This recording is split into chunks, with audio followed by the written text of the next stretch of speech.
Fatality. Perfecto, ya estamos de vuelta en este programa, en SN Recap, y tenemos otra entrevista, como les decía, les anticipaba hace un ratito. Yo estuve toda la semana hablando de este tema del domingo 23, este mismo domingo que va a haber una vigilia por el Día de la Memoria, la Verdad y la Justicia, en conmemoración a los 30.400 desaparecidos. Muy interesante, la verdad que yo de lo que leíamos en los flyers, la cantidad de actividades que va a tener, parecía muy interesante. Me parece que es una linda oportunidad para que si conoces o si no conoces, vayas a pasar el rato, a compartir. Yo siempre pienso que cuando vos te rodeas de gente que o le gusta algo distinto a vos o tiene un pensamiento distinto a vos, te nutrís de eso. O cuando piensan parecido a vos, te sirve porque compartís. Justamente tenés con quién compartir lo que vos pensás. Así que por eso tenemos al invitado del día de hoy ya acá presente, docente de la Universidad Nacional de San Luis y doctor en filosofía, Ramón Sanz Ferramola. Le damos la bienvenida. Ahora sí te tuteo. ¿Cómo te va, Ramón? Bienvenido. Muy bien, Facundo, muy bien. Muchísimas gracias por la invitación, ¿no? Y muchísimas gracias por venir. Bueno, ahí, bueno, para que sepan, Ramón me estuvo bancando un rato, que yo estuve ahí en silencio, terminando de ajustar detalles para que todo se vea bien, pero bueno, me bancó. Antes de hablar de la vigilia, quería comenzar a dar un poquito de contexto. Este programa lo suelen ver capaz chicos de mi edad, chicos más jóvenes que no tienen mucha idea, no conocen mucho la parte histórica. De la misma manera hablo de mí. Yo me empecé a inmiscuir todo en este tema por más que todo la universidad. Ahora que estoy trabajando acá me interesan muchas cosas que antes no me interesaban.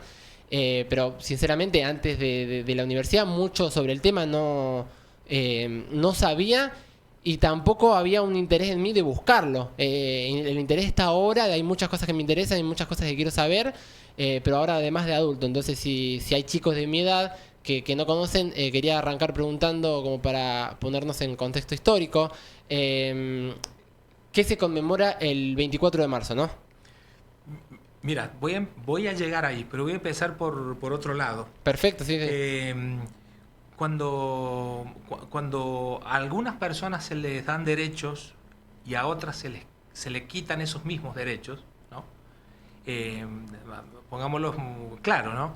Por ejemplo, hay personas que tienen derecho de caminar sin ser molestados por la calle, varones. En cambio, las chicas muchas veces no tienen ese derecho, ¿no? Cuando hay personas que se las discrimina, por ejemplo, por su origen étnico, por su color de piel, o hay personas a las cuales se discrimina por tener una sexualidad no binaria, ¿no? Lo que está pasando allí es una vulneración de derechos humanos. Son derechos que nos corresponden, debieran correspondernos a todas las personas, todes, ¿no? Cuando hay una vulneración de derechos, se les dan a algunos y esos mismos derechos no se le dan a otros, ahí estamos frente a casos de vulneración, violación, según el grado de los derechos humanos. Sí. Entonces, ¿por qué empiezo por ahí? Porque en realidad lo que aconteció el 24 de marzo del 1976, ¿no? Fue un golpe de Estado, se dice, no es solamente militar, porque los militares encabezaron un golpe de Estado que también estaba fomentado por la Iglesia, por industriales, por parte de la sociedad, ¿no? Encabezados por la fuerza militar, ¿no? Entonces, ese es el día en que hubo el último golpe militar en nuestra historia de Argentina y lamentablemente fue el más sangriento, ¿no? El más sangriento, el que no hubo vulneración de derechos, sino que directamente hubo violación de derechos. Fue atroz, ¿no? Porque la discriminación llegó hasta la muerte, la desaparición, la tortura, la persecución, ¿no? Fue una violación de derechos humanos en altísimo grado, y el problema aún mayor es que el mismo Estado lo hizo. ¿no? Porque fue el Estado argentino en manos de un gobierno que se autoproclamó por la fuerza, ¿no? Quien generó esa violación de derechos humanos. Y por eso se dice terrorismo de Estado, ¿no? Terrorismo de Estado porque el Estado mismo se convierte en terrorista, ¿no? ¿Y cómo podríamos traducir la idea de terrorismo de Estado?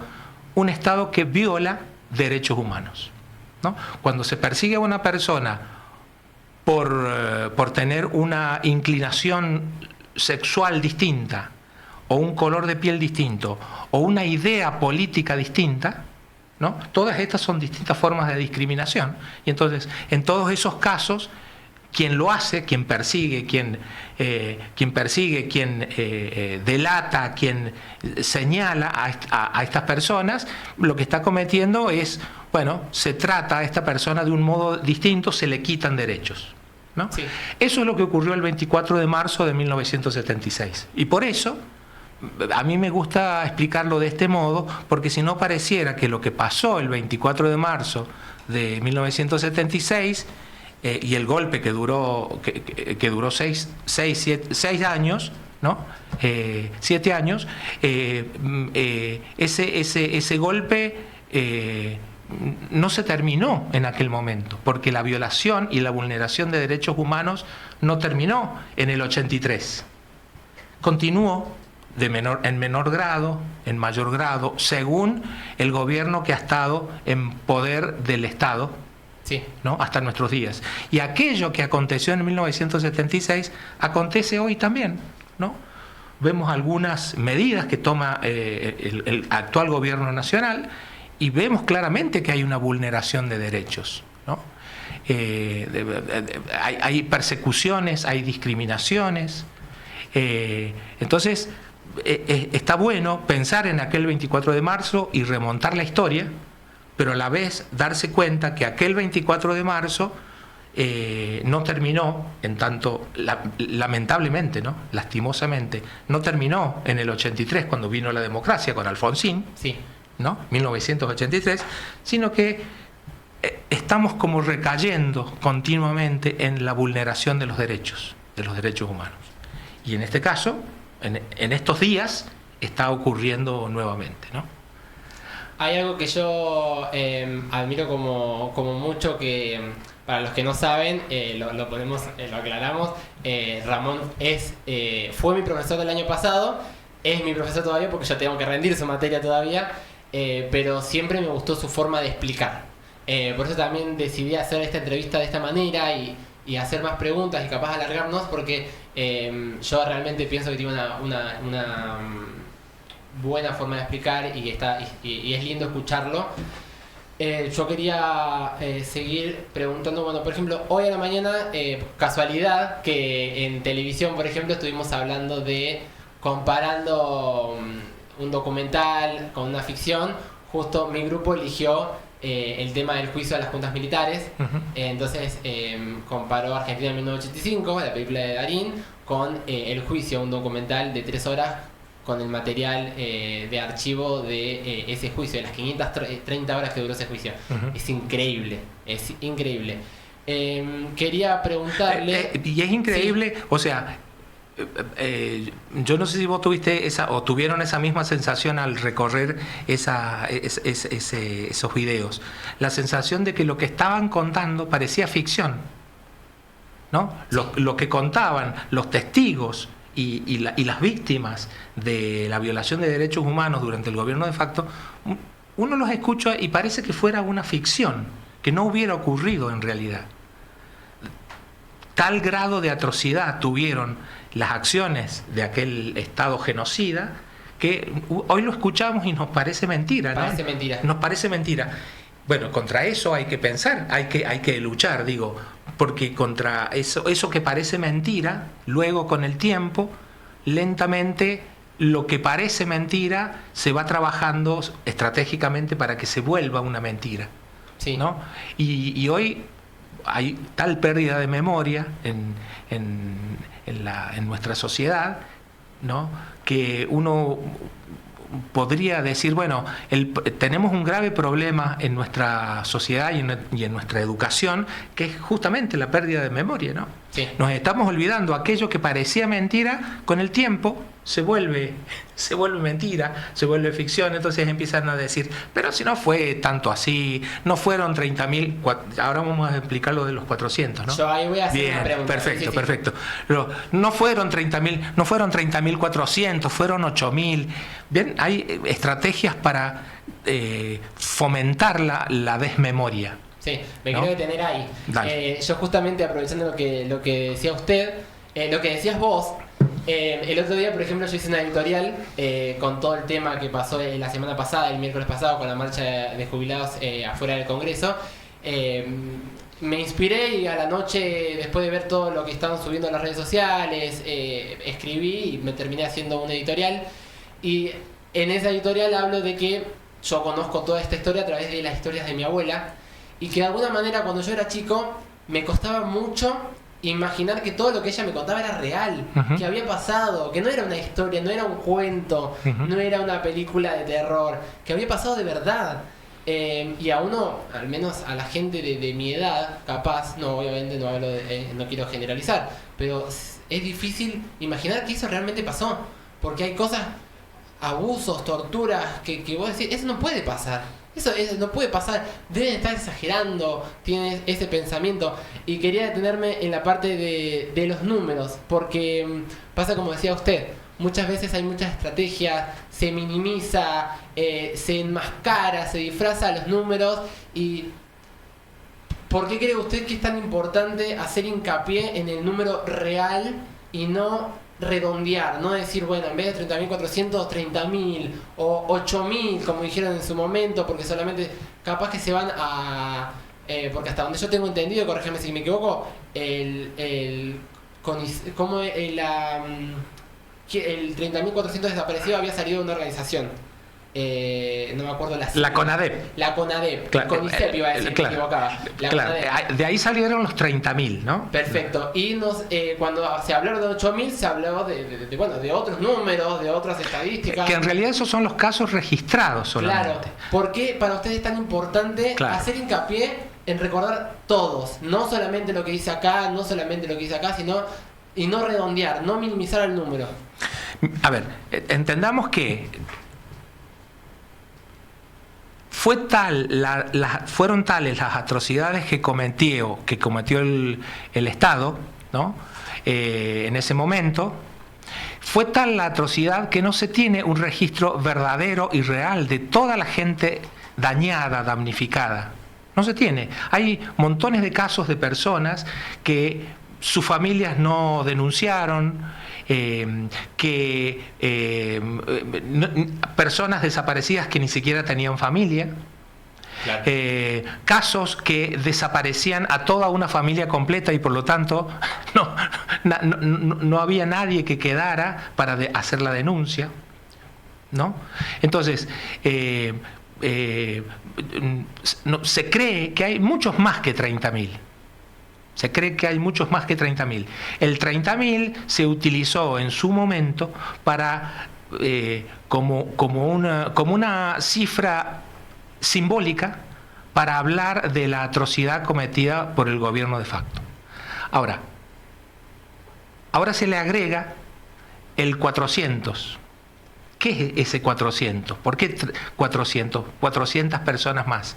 Porque en aquel momento no se tuvo en consideración los perseguidos por cuestiones de índole de género o de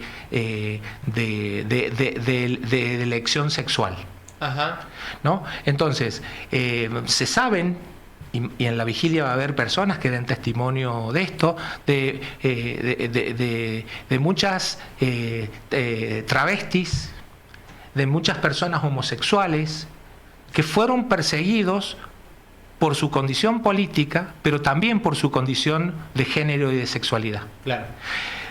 Ahora, el tema es que en el momento en que la CONADEP trabaja, año 85, año 90, cuando mucho, no estaba en auge la cuestión de la crítica al patriarcado.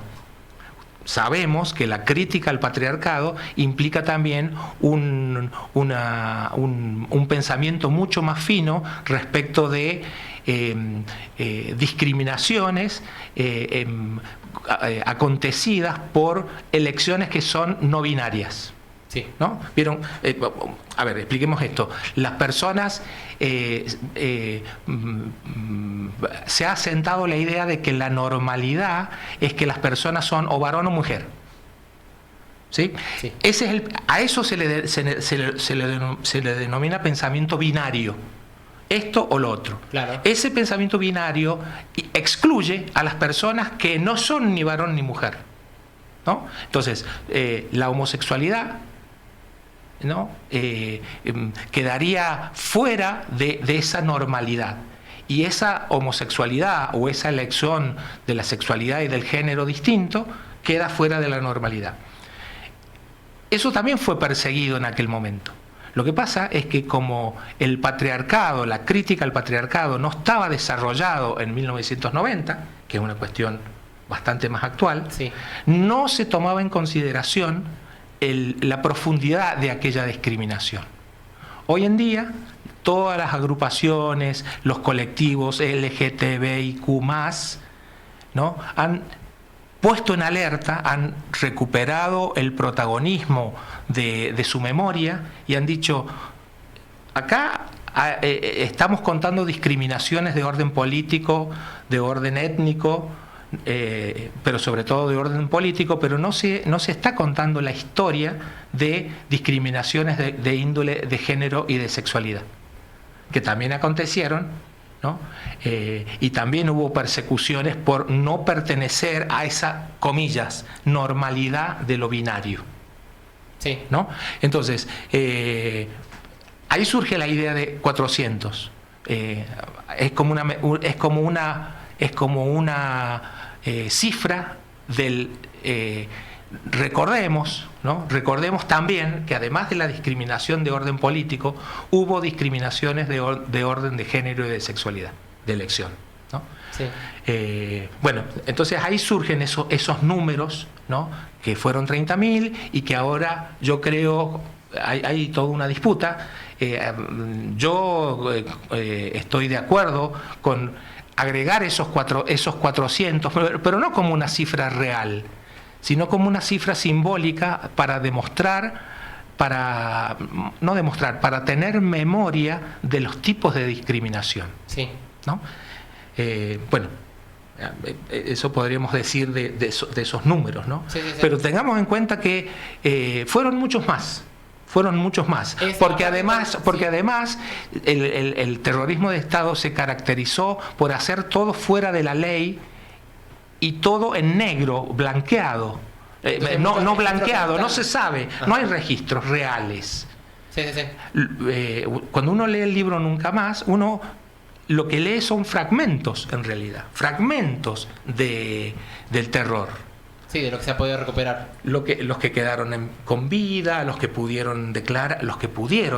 Recordemos que la condición de víctima muchas veces no se puede superar jamás, ¿no? Y entonces es muy difícil ir a denunciar cuando uno está en esa situación de vulnerabilidad en tanto víctima, Sí. ¿no? Por eso digo que es necesario recordar, repensar aquello acontecido, ¿no?, para que no nos vuelva a pasar. Ahora, ¿no? Fíjense los acontecimientos de ahora, ¿no? Fíjense los modos de represión de la policía. Sí, a eso también vamos a llegar en ¿No? un ratito. Me parece también muy, muy importante. Aparte, si no me equivoco, cuando va pasando el tiempo, yo calculo que desde el 76 hasta ahora, cuando se van descubriendo más cosas, también va saliendo la luz. O sea que el número cada vez se va ampliando. Por supuesto. No se queda en un momento, en el 2014 que se cerró ahí, ya está. Punto. Por supuesto. Entonces, por eso también es importante. Si es 3.401, es 3.401. Porque ese uno que de repente se agregó... 30.400. 30.000, perdón. Si es 30.401, ese uno se agregó por algo. Exactamente. Por otro tipo de persecución, por otro, como decía usted. Y a ver, la siguiente pregunta quería hacer hincapié en lo que decía de que es importante, la cantidad de números es importante recordarla toda, porque justamente el día se llama, muy pocos se ponen se paran a pensar, que el día se llama Día de la Memoria, la Verdad y la Justicia. No es solamente justicia, no es solamente pasó algo malo, hagamos justicia. Memoria para recordemos, o sea, que eso haya tenido un juicio y que no todos los responsables, pero a una parte de los responsables se los haya condenado. La justicia va por un lado, la memoria va por el otro, y la verdad también, que muchas veces se disfraza. Entonces, ¿por qué es tan importante seguir recordando y conmemorando a las víctimas de la dictadura, sobre todo las nuevas generaciones? Claro. Que para ustedes es importante que la gente de mi edad, 30 o más chicos, mi hermano tiene 15, porque es importante que nosotros lo recordemos.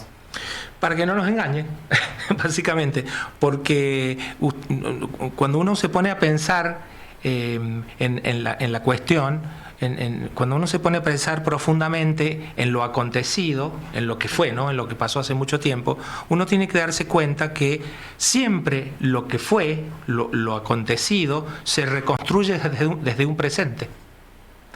Y esa reconstrucción del pasado desde un presente muchas veces tiene intereses. Cuando nosotros decimos, no fueron 30, no nosotros, cuando el gobierno, ¿no? Algunos personajes del gobierno, la vicepresidenta, sí, ¿no? La vicepresidenta actual lo ha dicho públicamente, es mentira que son 30.000, son 8.000 y pico, según indican los registros. Esos olvidos, comillas, o esas reivindicaciones del olvido están diseñadas estratégicamente, justamente para que la sociedad, nosotros, nos olvidemos de aquello, nos olvidemos de lo terrible que fue, de lo traumático que fue para la sociedad, ¿no? La política está hecha también de una historia, es decir, de cómo se cuenta la historia, ¿no? Entonces, hay personas que quieren que nos olvidemos de aquella historia terrible y que la suavicemos, que digamos que en realidad no fue un genocidio, que fue una guerra. Una guerra civil. Una guerra. La teoría de los dos demonios es eso, ¿no? Fíjense. Que no la conozco. La teoría de los dos demonios establece que no hubo terrorismo de Estado, ¿no? Sino que hubo una guerra entre grupos subversivos y el Estado. Y cuando hablamos de guerra, hablamos de paridad de fuerzas, sí, ¿no? Y en realidad, cuando empieza el 76, habían muy pocas personas, habían funcionando y reales, muy pocas personas en los grupos armados. Muy pocas, poquísimas. Entonces no se puede equiparar el poder del ejército argentino y de los cuerpos castrenses argentinos con esas poquitas personas que habían tomado las armas, ¿no? Entonces no se puede hablar de guerra. Muchas personas nunca tomaron un arma. Por ejemplo, nuestro rector Mauricio López. Lo único que hizo fue difundir ideas. Es decir, es un perseguido político, un discriminado por enseñar, por transmitir ideas políticas, sí, ¿no? Jamás Mauricio López, como muchísimos otros tantos compañeras y compañeros desaparecidos, ejercieron la violencia de ningún modo. A lo sumo, ejercían una defensa de una perspectiva ideológica, escribiendo en los periódicos clandestinamente. Me estoy acordando de Rodolfo Walsh, ¿no? Sí, distintos artistas también de la música. Muchos artistas que fueron, ¿no? Pensemos en la lista de artistas que tuvieron que exiliarse porque los perseguían. Yo me sorprendí cuando escuché la historia de, si no me equivoco, a Mercedes Sosa suben al escenario y le pegan una cachetada. Claro. Cosas que... Sí. Yo me acuerdo, mira, ya que estamos contando anécdotas, en el año 81,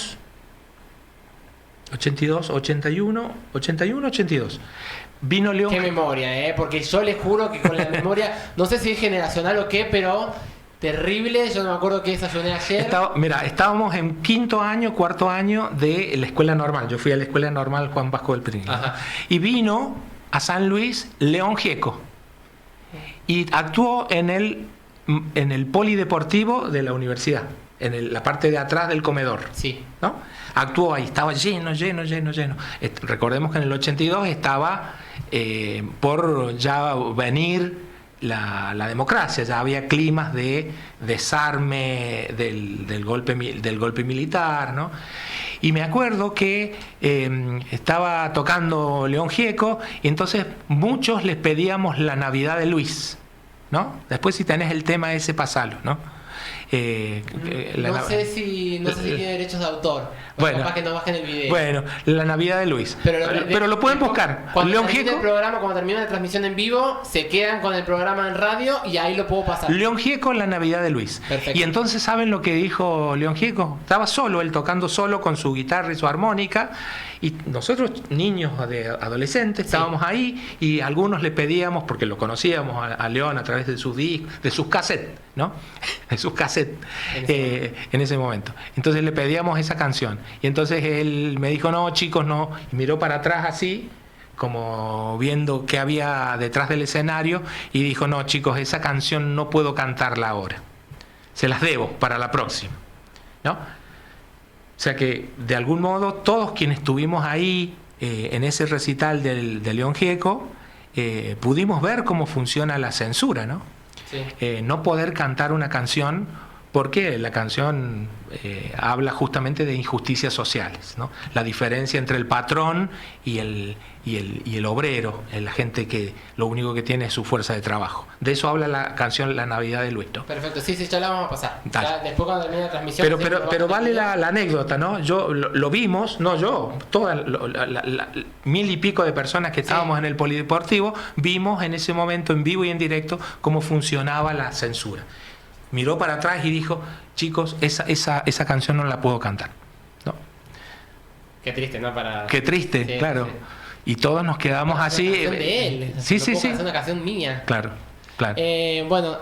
Preguntándole, pasando a la siguiente pregunta, yo antes quería hablar de volviendo a lo que pasó hoy a la mañana en la facultad, que estábamos en TV. A mí siempre me llama la atención y al menos a mí me pega personalmente cuando veo testimonios de el juicio, que tiene testimonios reales de personas reales, capaz chicos de mi edad, que recién vos decías, hablabas de que supuestamente era una guerra contra diferentes grupos que estaban generando también, eran parte de la guerra, eran otra parte.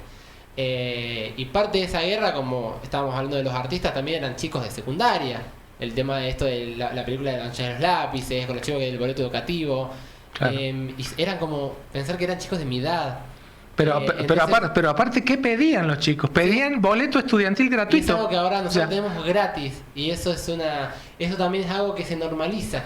Ese boleto que hoy disfrutan y por el cual están beneficiados estudiantes y demás personas, claro, que está bien, o sea, es natural, y siempre existió. Y pensar que hay tanta sangre atrás de eso. Exactamente. Es algo que a mí me... Bueno, cada vez que un estudiante sube y es beneficiado por el boleto estudiantil gratuito, de algún modo debiera rendirle un homenaje, ¿no?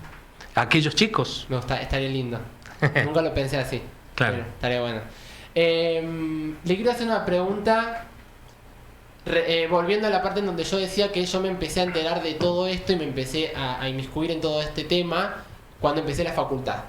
Porque en mi caso yo estoy estudiando una carrera en donde tuve la suerte de capaz tenerlo usted como profesor, en donde las veces que había que hablar de estos temas lo hablabas, tomaba el tiempo que era necesario, y he tenido otros profesores que hacen exactamente lo mismo. Obviamente cada profesor tiene su forma de educar y su forma de llevar a cabo el plan de estudios. Quiero preguntarle a usted como docente, no tanto como doctor en filosofía, ¿cómo ve el rol de las instituciones educativas con respecto a mantener viva la memoria de todo esto que pasó? Si se habla poco, se debería hablar más, se habla muchas veces con cuidado, con miedo. Yo creo que cada vez esto que estamos diciendo, el olvido que nos está atravesando paulatinamente, ¿no? Sí, pero paulatinamente en el sentido de sin prisa pero sin pausa, año a año vamos como dejándonos atravesar por el olvido, y me parece que en eso también tenemos mucha culpa los docentes de todos los niveles, ¿no? Cuando hablamos de genocidios, no solamente deberíamos referirnos como docentes, ¿no? A lo acontecido en el golpe del 1976, golpe de Estado, ¿no? Deberíamos referirnos, por ejemplo, también a la colonización de América. Sí. ¿No? Cuando nosotros vemos lo que acontece en las escuelas, aún hoy vemos en las escuelas pensar en Colón, ¿no? Como un salvador. Como un salvador, sí, sí. Cuando en realidad Colón lo único que vino a hacer, lo que se hizo básicamente en Latinoamérica fue un saqueo. Un saqueo de bienes naturales que se convirtieron en recursos naturales, y en un saqueo de mano de obra esclava, ¿no? Y sin embargo, nuestra educación es como que renegara de esa mirada, ¿no? Seguimos atados a la idea de que vino Colón y de que nos civilizó y de que nos dio su Dios, porque no teníamos Dios o no teníamos dioses, ¿no? O sea que cuando hablamos de la memoria y de rescatar la memoria y de repensar lo acontecido, lo que fue, no solamente deberíamos quedarnos en el lugar en la violación de los derechos del golpe de Estado último, ¿no? Debiéramos ir mucho más atrás, y yo creo que ahí empezamos a notar aún más las falencias de nuestra educación, y digo de todos los niveles, ¿no? Qué sé yo, uno piensa, bueno, cuántas horas curriculares tiene un chico en la secundaria de historia, o en la primaria, ¿no? Sí. Horas de sociales. ¿Y qué se ve en sociales? Se revisa críticamente la historia, se muestra otra historia. No, se siguen repitiendo estereotipos de una historia centroeuropea. Sí, de una teoría de los libros que ya están escritos. Yo, por ejemplo, claro, recién hablaba de que mi memoria es muy mala, pero de las pocas cosas que recuerdo de la primera o de secundaria es hacer un repaso, ciencias sociales, historia, por los diferentes pueblos originarios. No digo que no sea importante, pero yo cuando en la facultad yo me acuerdo un día particular, no me acuerdo por qué, no me acuerdo cuándo, pero hubo un día que en una clase hubo una charla y estábamos hablando de esto, y en mi mente fue como, entonces Colón no es el bueno. Y cuando yo hice ese clic fue como, claro, como descubrir algo nuevo.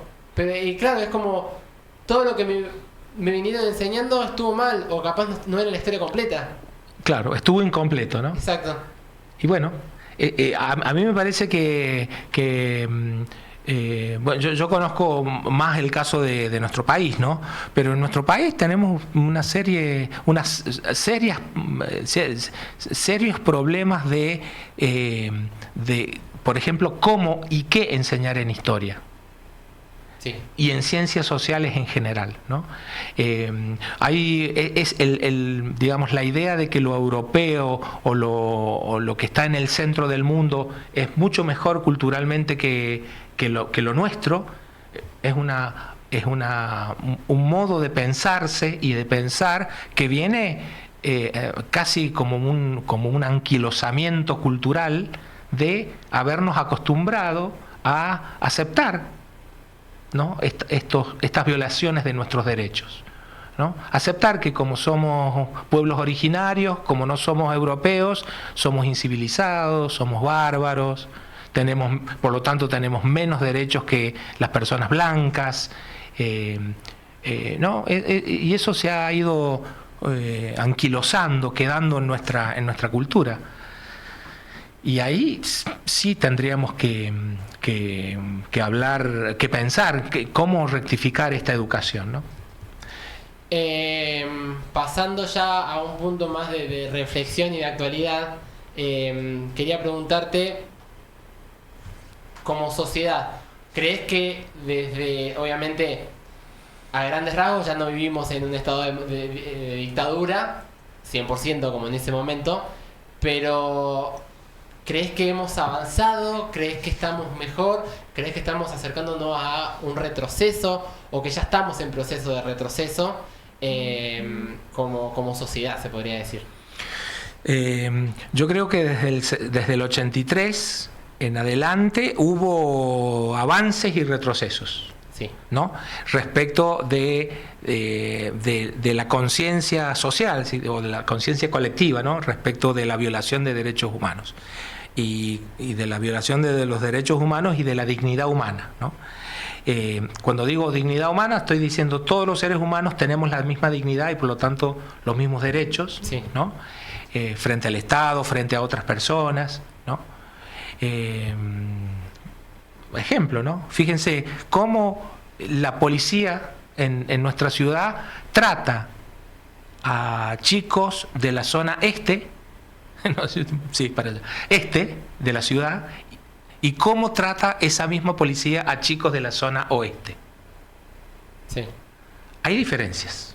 Y uno, ¿no? Pareciera que si la ley es pareja para todos y los derechos son para todos por igual, entonces, bueno, un funcionario del Estado, pagado por el Estado, como es la policía, debiera tratar a todos los funcionarios, debiera tratar a todos los chicos, en este caso chicos y chicas, de la misma manera. Sin embargo, cuando los vemos recorrer, y lo sabemos, los barrios de allá del oeste, ¿no? El 1 de mayo, el 9 de julio, ¿no? La policía tiene una actitud.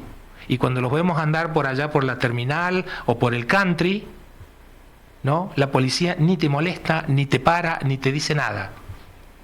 Sí. Sesgo, hay un sesgo. Evidentemente, ¿no? A eso me refiero, los mismos derechos para todas las personas, ¿no? Entonces, un ejemplo claro de cómo legalmente debería ser así, pero sin embargo en la realidad eso no acontece, ¿no? Y bueno, y eso lo vamos naturalizando, ¿no? ¿Cómo no lo va a parar o no lo va a tratar así la policía si es un chico que anda con la gorrita, da vuelta y vive en aquel lugar? Sí. Vamos naturalizando eso, ¿no? O ¿cómo va a parar la policía a un chico que sale del country o de los barrios socioeconómicamente mejor situados de nuestra ciudad?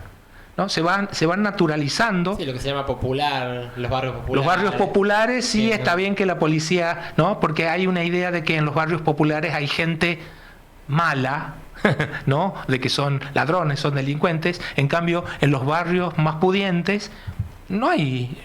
Esos son prejuicios, simplemente prejuicios, ¿no? Sí, sí. Y esa mente, esa mentalidad de naturalizar, ¿ven? Esa discriminación también la vamos estudiando, ¿no? La siguiente pregunta que le iba a hacer, medio que ya la respondió, porque era ¿qué impacto cree que tiene el negacionismo que a veces hay medio popularmente como una especie de moda, el negacionismo del terrorismo de Estado o la reivindicación de la dictadura? Famosas frases que yo he escuchado toda mi vida, siempre en chiste, como que vuelvan los militares, esto con los militares no pasaba, pero medio que ya la respondió con esto de si Bueno, el pueblo que olvida está condenado a repetir lo mismo. Exactamente. O sea, el negacionismo es un negacionismo estratégicamente diseñado. No se dice porque sí, se dice porque está bueno para ellos desde ese punto de vista olvidarse y hacer olvidar, ¿no? Entonces no era como no es como lo dicen, no son los 30.400, hubo una guerra y entonces no hubo terrorismo de Estado, ¿no? Bueno, y en estos últimos tiempos, en estos últimos gobiernos que estamos teniendo, hay una negación de la memoria de la violación de derechos humanos, ¿no? Tengamos en cuenta que en general, más allá de los partidos políticos, ¿no? Más allá de los partidos políticos que conocemos, los gobiernos de derecha tratan de beneficiar a las personas que más dinero tienen. No hay distribución de la riqueza para un gobierno de derecha. Y ojo que estoy diciendo, Menem era supuestamente peronista, ¿no? Venían del justicialismo, sin embargo llegó al poder mintiendo, pero lo que aconteció durante su gobierno fue simple y llanamente un gobierno, acciones que lleva a cabo un gobierno de derecha, y era peronista, ¿no? Y no en vano el gobierno actual lo reivindica a Menem, ¿no? Por eso digo que más allá de los partidos políticos, hablemos, a mí me gusta mucho más hablar de gobiernos de derecha y gobiernos más bien socialistas, o más bien, socialistas, es decir, piensan en la sociedad antes que en los individuos, y su economía está basada en la producción, ¿no? Cuando hablamos de producción, estamos hablando de, ¿no?, generación de empleo, generación de recursos, distribución de la riqueza. Cuando hablamos de gobierno de derecha, estamos hablando exactamente de lo contrario, ¿no? Le quitamos derechos y beneficios económicos a las personas a las personas con menos recursos, y se los damos a los que más recursos tienen. Si uno lo piensa desde un punto de vista analítico, es irracional, ¿no? ¿Por qué le voy a quitar a las personas que menos tienen para darle a los que más tienen? Bueno, esos son los gobiernos de derecha, ¿no? En nuestro país claramente han sido, ¿no?, en estos últimos años Macri y ahora Milei. Sí. ¿No? A mí me pasa, ya esto es una cuestión más opinión personal, de que muchas veces escucho en canales, en medios de comunicación o incluso en funcionarios públicos hablar de que hay una búsqueda por mejorar el Estado argentino, la República Argentina, el país argentino, la nación. Siento que cuando hablan de Argentina, lo hablan como un concepto superior, como Argentina como un concepto, y no tanto como que Argentina son los argentinos. Claro. Bueno, me llama la atención. Es que ahí tenés una concepción distinta de Estado y de país, ¿no? Yo también coincido en que Argentina es les argentines. Eso es Argentina. No es una entelequia, no es una abstracción. Sí. Argentina no es una abstracción. Argentina vive en cada una de las personas que conformamos esta sociedad, en cada uno de los argentinos y argentinas. Pero esa es una concepción de Estado. Sí. Ahora, cuando pensamos que Argentina es algo que está fuera de las personas o que no tiene que ver con las personas reales, y bueno, ahí estamos en presencia de otra concepción política, ¿no? Sí. ¿Qué cree, así como la pregunta de la parte de cómo tratan los establecimientos institucionales, todo este tema, cómo cree que se abarca aprovechando que estamos en un medio de comunicación, desde los medios de comunicación? Obviamente sacando la obviedad de que cada medio de comunicación tiene una pauta, cada medio de comunicación tiene claras ideologías políticas que uno cuando yo me empiezo a meter en este mundo, empiezo a estudiar la carrera de producción de radio y televisión, empiezo a conocer más sobre todo cómo funciona, me doy cuenta de que, claro, de repente veo la misma noticia en dos medios distintos y es como claramente tiene una bajada política distinta. A grandes rasgos, ¿cómo pensás que se trata? No nos olvidemos que cuando hablamos de educación, no solamente estamos hablando de la educación formal de la institución, escuela o universidad o instituto terciario, ¿no? Estamos hablando de una educación que muchas veces es informal, la que se recibe en el barrio, ¿no?, por el entorno social inmediato, y la que se recibe a través de los medios de comunicación. O sea que un medio de comunicación, quiera o no quiera, está educando y está formando, ¿no? Muchas veces se dice formando la opinión. ¿Qué significa formar opinión? Educarnos, es decir, construir la opinión de las personas. Esas personas que luego vamos a votar, que luego vamos a decidir como ciudadanos, ¿no? Así que el rol de los medios de comunicación es fundamental. Y yo siempre remarcamos, ¿no?, la idea de la responsabilidad que tienen los comunicadores sociales y las comunicadoras sociales, la responsabilidad que tienen frente a su público. O sea, detrás de este micrófono hay un montón de personas que escuchan y que lo que yo digo o dejo de decir puede influir en sus vidas.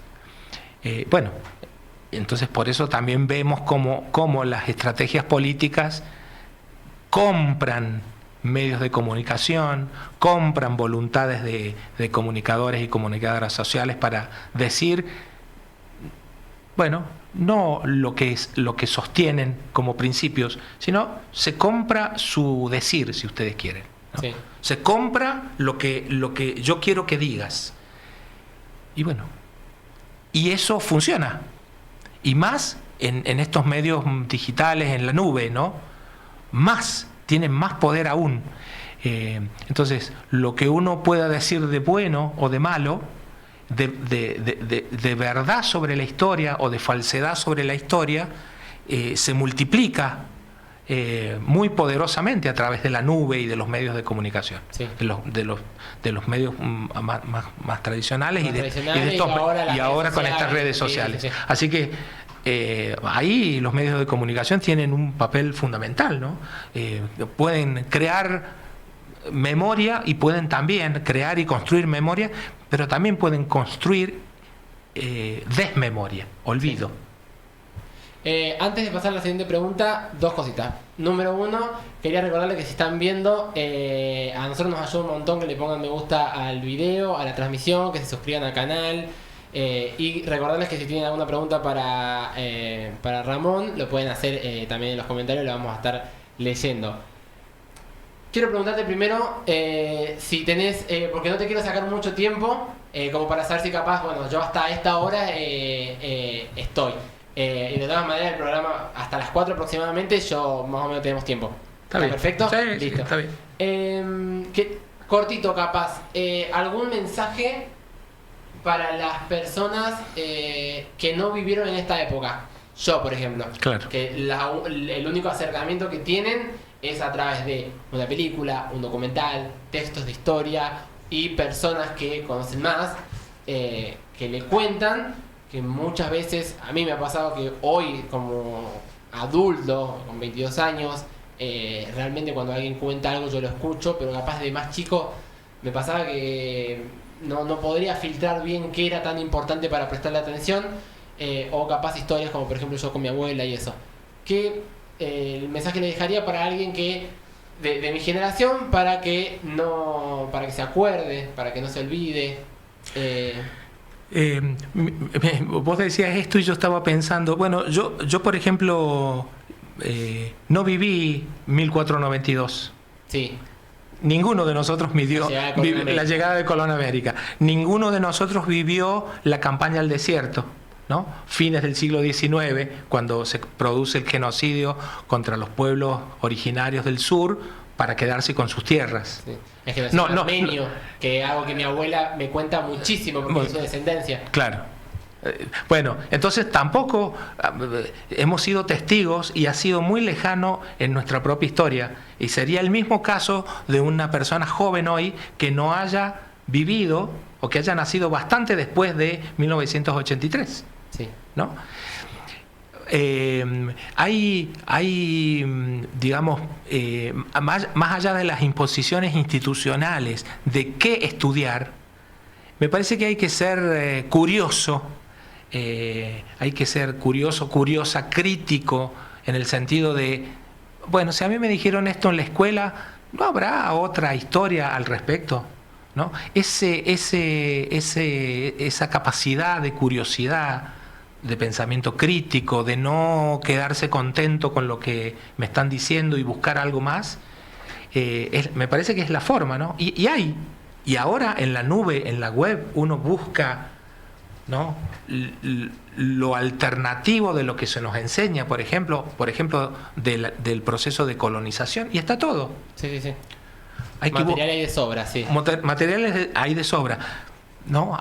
Lo que pasa también es que es cierto que esa disposición subjetiva para de algún modo dudar y por lo tanto buscar otras vías de conocimiento también se enseña. Sí. ¿No? Pero a mí me parece que no habría que dejar nada por sentado, porque si me dicen que esto es así, está bien, tengo que aceptarlo sin más, ¿no? Me parece que debiéramos buscar un poco atrás de eso. Uh-huh. ¿Es cierto esto que me están diciendo?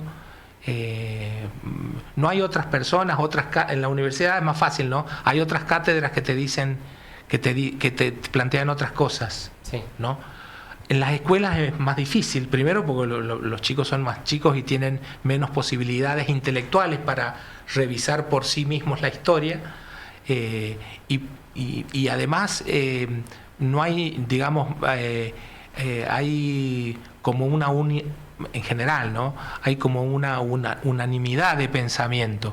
Por supuesto que hay docentes de secundarios muy críticos y que se han puesto a estudiar para enseñar a sus estudiantes otra forma de historia, otra forma de sociología, y los conocemos, ¿no? Pero me parece que está en la propia persona me parece a mí, la necesidad de ser curioso, para decirlo de un modo sencillo, curioso, crítico. ¿Eso que me están contando es así? ¿O podría buscar otro modo de pensarlo? En todas las disciplinas podríamos decir lo mismo, ¿no? Ahora pasando a una parte más de experiencias personales, yo le pregunté si estaba bien esta pregunta, y de última usted no me quería responder, no me respondía, me dijo que sí, así que quería preguntarle si yo le contaba, en mi caso, como tengo 22, no viví esa época. Mi mamá de chica, que casi no lo recuerda, pero tengo historias de mi abuela. Una historia de mi abuela que me solía contar, y yo en ese momento no dimensionaba, no podía imaginar, era eso, no podía imaginar que eso había pasado en serio.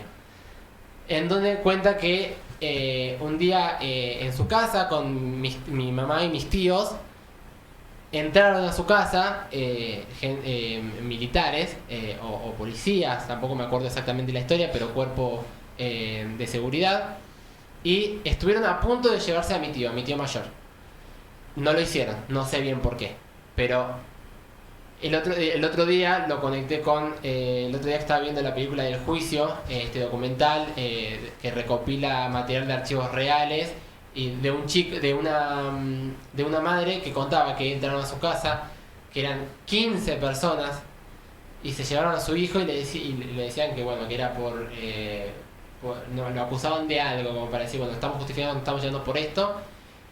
No podés hacer nada, y no me puedo imaginar, si bien hoy de grande lo puedo entender, no tanto, no puedo imaginar cómo habrá sido para mi abuela ese sentimiento de están entrando a mi casa sin mi permiso, se están llevando a mi hijo y no puedo hacer nada. Esa es la experiencia que tengo yo a través de mi abuela. Quería saber si vos tenés alguna experiencia que capaz cada tanto a la que volvés, porque es algo a lo que yo vuelvo que me ayuda a tomar en serio, a recordar esto, a revivirlo. Tengamos en cuenta que un niño, una persona o preadolescente, es lo que su familia le dice que sea. ¿Está bien? Entonces, yo nací en una familia clase media de derecha. Sí. Entonces, en mi familia no tuve familiares que simpatizaran políticamente con un socialismo opuesto al golpe de Estado, ¿no? Sí. Entonces, eso es importante pensarlo, porque yo no puedo contar historias de esas porque yo nací en una familia, ¿no?, que no tenía inclinaciones opuestas al gobierno militar. No colaboró, pero no tenía una ideología opuesta, ¿no? Por otro lado, yo era pequeño, ¿no? Porque yo en el 76, en el 83, tenía 17, 83, ¿no? Sí. 16 años, ¿no? O sea que toda la etapa de... La edad de mi hermano actualmente. Claro, toda la etapa de la militancia peronista, del ERP, de los grupos contestatarios, yo era un niño, todavía no estaba ahí. Pero de todos modos me interesa esa idea de que, bueno, a pesar de uno haber vivido o crecido en una familia de derecha, que a lo mejor estaba hasta de acuerdo, ¿no? Si mi papá viviera, a lo mejor estaría de acuerdo. Si mi papá viviera, estaría de acuerdo con lo que dice Villarruel. Sí. Por supuesto, íbamos a estar con mi papá en veredas opuestas, ¿no? Pero sin embargo él seguiría sosteniendo eso.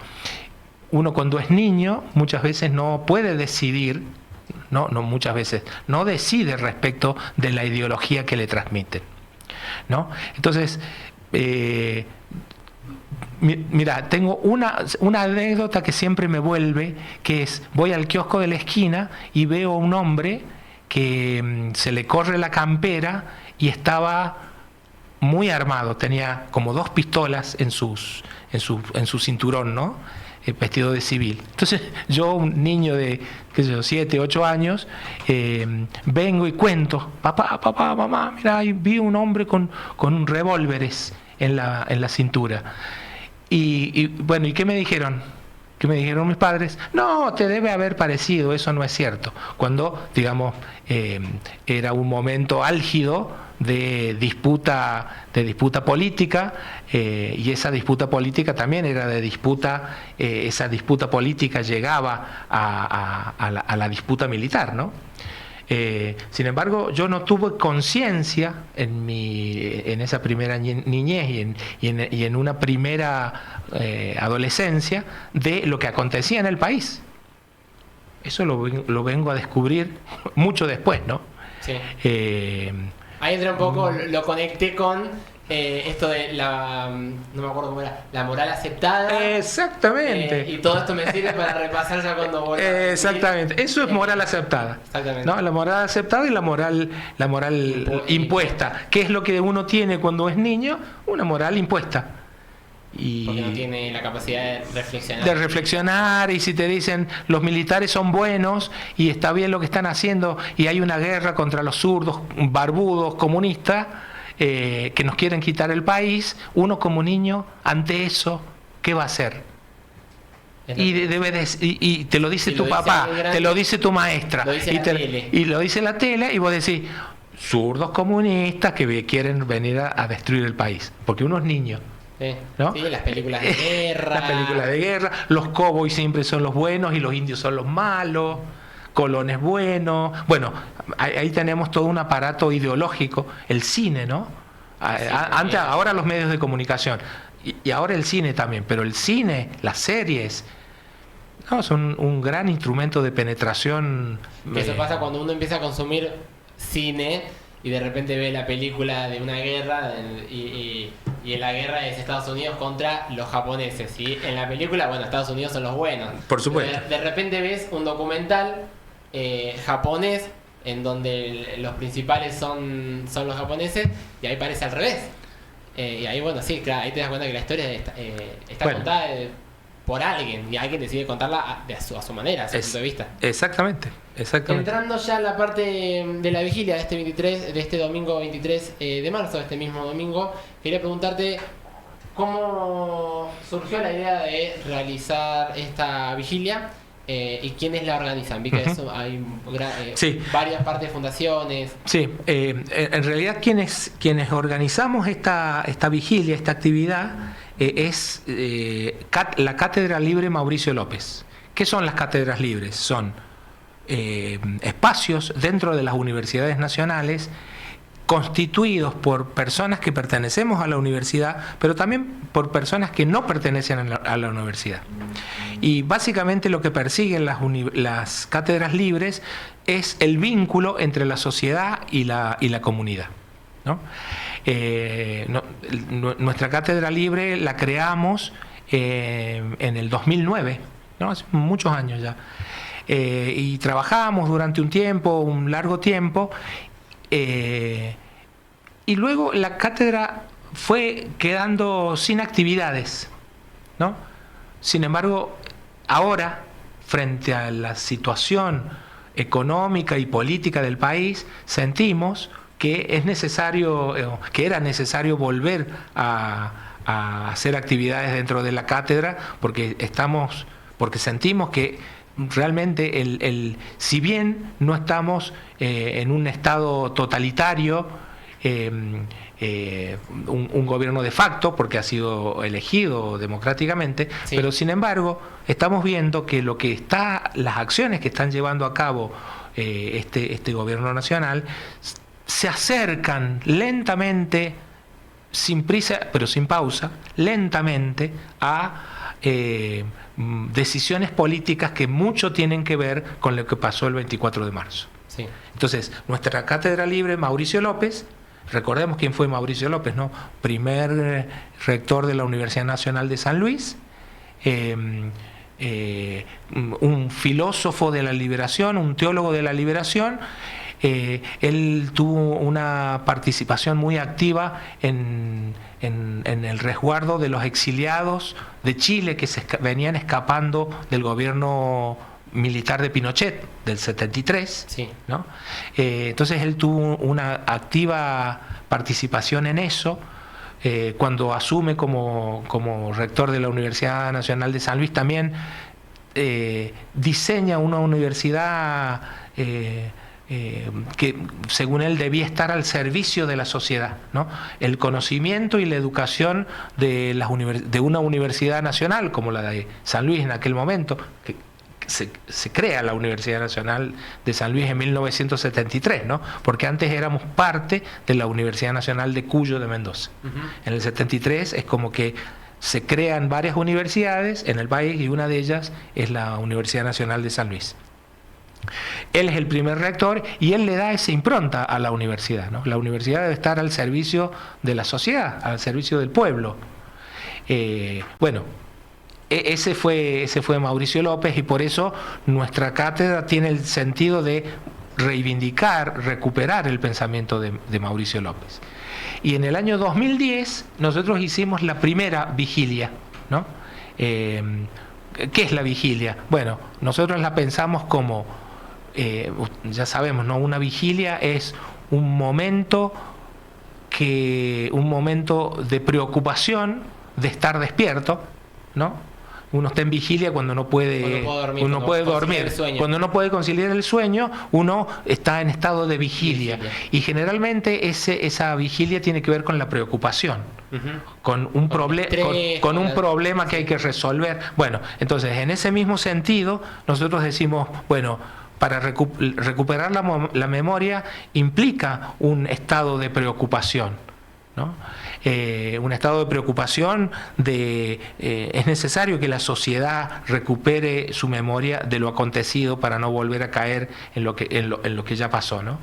Y ese es el sentido, ¿no? Una noche entera, desde las 23 horas del domingo 23 de marzo hasta las 9 horas del lunes 24 de marzo, ¿no? Y en esa nosotros le hemos denominado este año Vigilia de Arte y Reflexión sobre la Memoria. ¿Por qué arte? Porque nosotros consideramos que el arte no es solamente divertimento. A través del arte uno puede reflexionar, puede pensar, puede hacer memoria, a través de la música, de la poesía, de la pintura, de las artes visuales, ¿no? El arte es mucho más, diría, todas las formas de arte, es mucho más que un divertimento. Sí. ¿No? Cumple un rol fundamental en la memoria de los pueblos y está vinculado el arte a la memoria de las sociedades y de los pueblos, ¿no? Y por eso a lo largo de la noche, ahí está, no sé si vas a mostrar la grilla. ¿No? Ahí vamos bien. Primero quería mostrar, bueno, esto es uno de los flyers, porque uno de los flyers. Tenía tres. Sí. Repitiendo la fecha, el domingo 23 de marzo, desde las 23 horas hasta el lunes a las 9 de la mañana. Ahí están los grupos, las diferentes organizaciones que se adhieren a esta vigilia, para que también se muestre que es algo de muchas organizaciones, no de una sola. No, es un colectivo, ¿no? Sí. Es un colectivo. Y de acá, ya la siguiente pregunta justamente era cuáles eran las actividades que se tienen previstas para este domingo. No es solamente ir y estar despiertos, obviamente hay que mantenerse despiertos. Así que cuáles hay intervenciones artísticas. Hay mucha música, claro, hay distintas bandas, mucha música de distintos estilos, hay folclore, hay mucho rock de distinto tipo, rock psicodélico, rock alternativo, reggae, ska. Para todos los gustos. Claro, hay mucho, ¿no? Hay intervenciones de magia, hay intervenciones de danza, de biodanza. En general, todo está pensado como las distintas expresiones artísticas como un vehículo para recuperar la memoria, ¿no?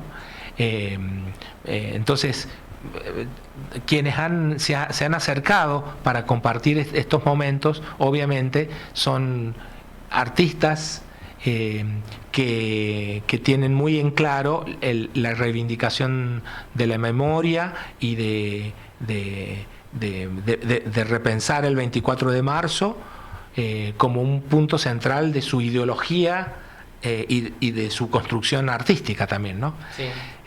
Ahí repasando, ahí tenemos en pantalla la grilla completa que me pasaste hace un ratito. Sí. A las 23 va a ser el inicio, sí. Donde van a estar las palabras de bienvenida. A las 23:20, de 23:20 a 00 va a haber un cine debate llamado Techo, Pan y Vino. Es sobre la vida de Mauricio López. De Mauricio López, claro. Exactamente.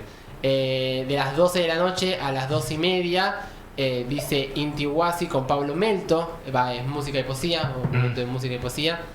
De 1 de la mañana a 1:30, de 0:30 hasta la 1 de la mañana, Candy Sanz, Kelo Laina y Ramón Sanz. O sea, usted sí. ¿Está en una banda? Sí, claro. ¿Canta o toca instrumento?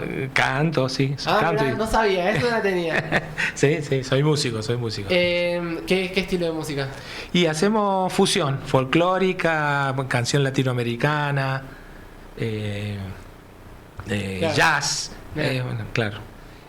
A ver, ¿qué más? De 1 de la mañana a 1:30, Mabel Redona con cuentos, poesías y coplas. De 1:30 a 2 de la mañana, Michigan, es otra banda folk, también jazz. De 2 de la mañana a 2:30, La Planta, otra banda de música. De 2:30 de la mañana a 3 de la mañana, Lo Artesanal, también otra banda de música. De 3 a 3:30, Trini Noceda y Charla Neilé, sigue con las músicas y las coplas. De 3:30 a 4, Leonardo Funes. Me imaginé cuando hablaste de magia, me acordé que era Leo Funes Magia. Claro. Ya lo vamos a traer acá también porque yo lo quería entrevistar. Buenísimo. De 4 de la mañana a 4:30, Miclovin, otra banda de rock. Siguiendo con la grilla, de 4:30 a 5 de la mañana, Ricardo Rarín, qué divertido, banda de rock también psicodélico. De 5 de la mañana a 6 de la mañana, La Perniciosa, literatura, poesía y música. De 6 de la mañana a 7, biodanza, también una parte de danza, Rosita Somare y Prude Navarro. En realidad es como una especie de danza comunitaria, ¿no? Biodanza. Es decir, vieron como hay canto comunitario con caja, es decir, podemos cantar todos, La danza, la biodanza también es una danza. Podemos bailar todos. Podemos bailar todos, Mirá. ¿no? Sanador, digamos. Sí, sí, sí. Como el canto comunitario también Participativo. Participativo, exactamente. De 7 de la mañana a 7 y media, Entretejiendo Memorias, un centro de prácticas de la Facultad de Ciencias Humanas. De 8 de la mañana a 8 y media, Tribu, un ensamble de tambores, tipo batucada. Sí, tal cual. Y percusión con señas, ¿no? ¿Cómo sería con señas? ¿Con lenguaje de señas? Con lenguaje de señas, claro. Mirá. Así que... y de 8 y media a 9 de la mañana, otro cine de debate, esas voces que nos llegan del pasado. Claro. Y ahí recordemos que, ¿por qué termina a las 9? Porque a las 9 y media, 9 y cuarto, 9 y media, empieza a desarrollarse los actos oficiales que todos los años se hacen en la explanada, frente al grupo escultórico en homenaje a Mauricio López, el acto oficial de la Universidad Nacional de San Luis, donde se rinde un homenaje, ¿no? Y un recordatorio a Mauricio López, y de ahí mismo sale la marcha que pasa por varios centros de detención clandestinos en San Luis y llega hasta la Plaza Pringles, donde se realiza el acto central. O sea que es una continuidad. Por supuesto que no se podrá estar en todo momento, Obvio, ¿no? hay a uno que pero le cae el sueño. Exactamente. Pero la idea fue hacer un acto,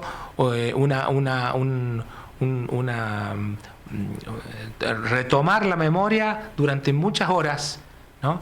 Entonces esa vigilia que empieza el 23, a las 23 horas del 23, va a terminar en la Plaza Pringles, en el acto central por la memoria, la verdad y la justicia del 24 de marzo. Tengo una consulta. Me habías dicho que esto ya lo han hecho anteriormente. Quería preguntarte qué esperan, o en la organización, qué esperan generar en quienes participen en la vigilia y qué impacto puede tener en los que participen o en la sociedad en general, para el que lo lea después y diga, pucha, no fui. Claro. Nuestra intención es justamente compartir experiencias que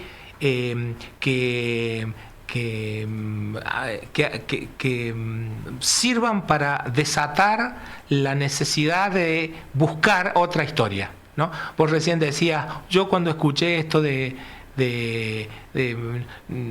Cristóbal Colón como una persona que había generado algo bueno y nunca lo he pensado como el punto de partida del extractivismo en Latinoamérica, ¿no? Y del saqueo en Latinoamérica.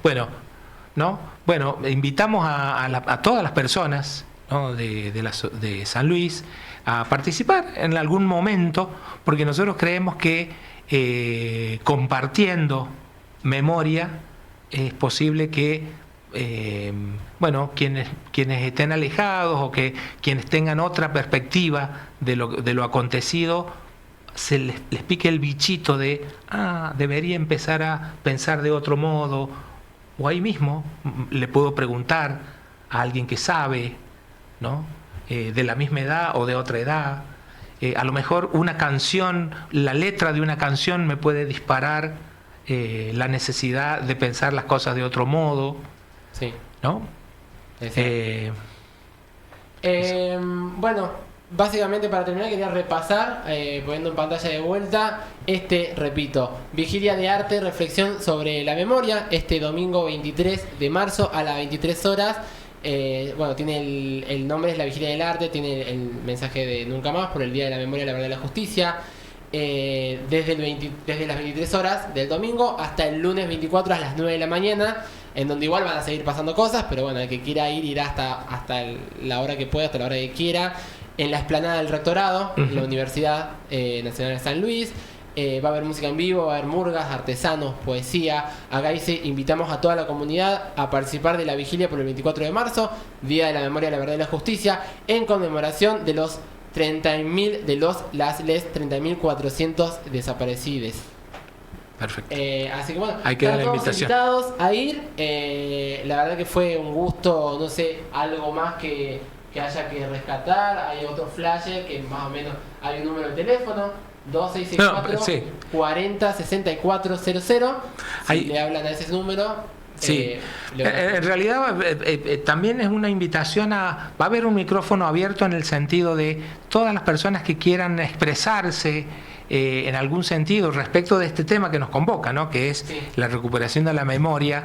Bueno, vamos a estar ahí para compartir también. Bueno, eso, quedan todos invitados. Hay que llevar... Nosotros decimos, llévense el silloncito, la silla, la lona para tirar en el piso, el mate, va a haber algunos feriantes que vendan alguna comidita, vamos a tener ahí un dispenser de agua caliente fría para tomar mate, ¿no? Así que me parece que la consigna también es ir y compartir memoria, ¿no?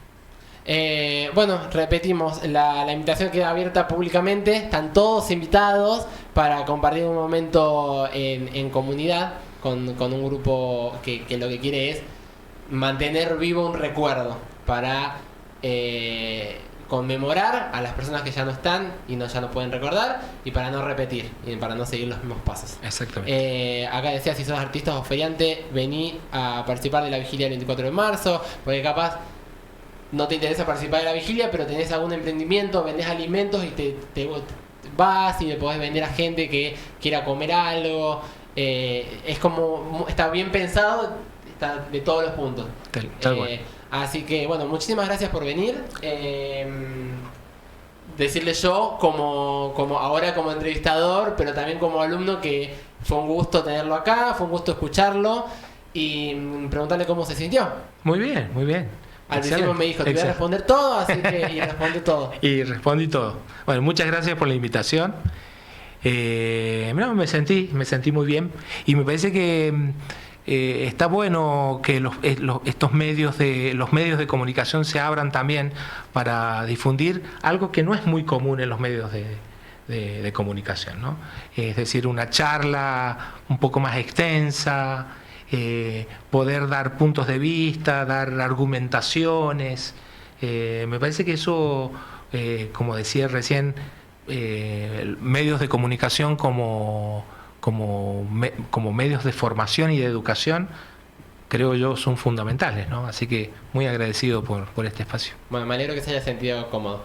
Nosotros vamos a seguir, esto no termina acá, la entrevista termina, el programa es hasta las 5 de la tarde, acuérdense, así que corta la transmisión acá, quédense en la 105.3 en servicio de noticias, que el programa sigue, falta que leamos información, los policiales, las efemérides como siempre. Nos vamos a una pequeña tanda, 4:09, ya nos retrasamos. Y esto va a quedar subido al canal de SDN Radio, así que si lo pueden compartir, si pueden difundir, vamos a seguir hablando y difundiendo y subiendo a nuestras redes, la vigilia para que vayan, porque va a estar bueno. Así que nosotros nos vamos a una pequeña tanda y ya volvemos con el programa de radio SDN Recap.